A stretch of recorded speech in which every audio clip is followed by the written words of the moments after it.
marché de la publicité est à un tournant de son histoire. Certes, les dépenses des annonceurs augmentent de façon soutenue depuis 2014. Et la tendance devrait perdurer à l'horizon 2020, selon l'étude Xerfi Precepta consacrée à ce marché. Pourtant, ces données agrégées masquent un phénomène de fond. Les régies des médias traditionnels ne cessent en effet de perdre du terrain au profit de leurs concurrents digitaux. Une décroissance qui fait d'ailleurs écho au déclin de la diffusion des médias eux-mêmes, témoignage du tournant vers le digital opéré par les Français dans leur rapport à l'information. En réalité, l'essor de la publicité digitale a fait émerger un écosystème très complexe dans lequel les régies publicitaires médias ne sont qu'un maillon.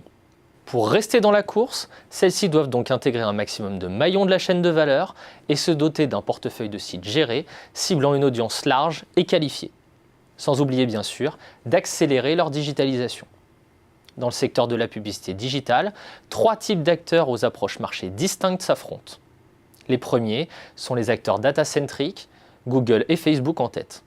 Leur business model s'articule autour de la valorisation d'une audience colossale et loguée auprès d'annonceurs en quête de ciblage individualisé et géolocalisé. Le modèle des acteurs content-centric, soit celui des médias traditionnels, repose lui sur un savoir-faire éditorial ou créatif pour vendre un contexte publicitaire aux annonceurs. Les fournisseurs d'accès Internet ont adopté, eux, un modèle hybride, c'est-à-dire un modèle qui exploite les capacités de distribution et les données de consommation captées par les box et les mobiles pour faire converger les tuyaux et les contenus. Au-delà de l'analyse complète des business models et des questions stratégiques qui se posent aux opérateurs, l'étude Xerfi Precepta propose 3 scénarios prospectifs pour envisager les futurs possibles sur le marché de la publicité.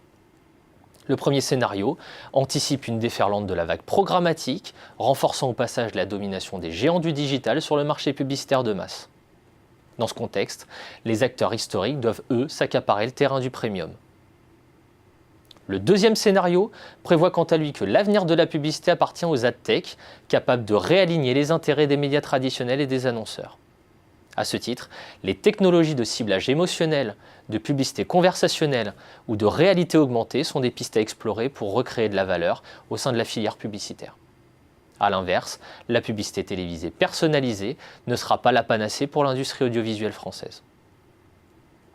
Le troisième scénario fait pour sa part le pari d'un retour de la confiance, condition sine qua non pour une revalorisation des espaces publicitaires.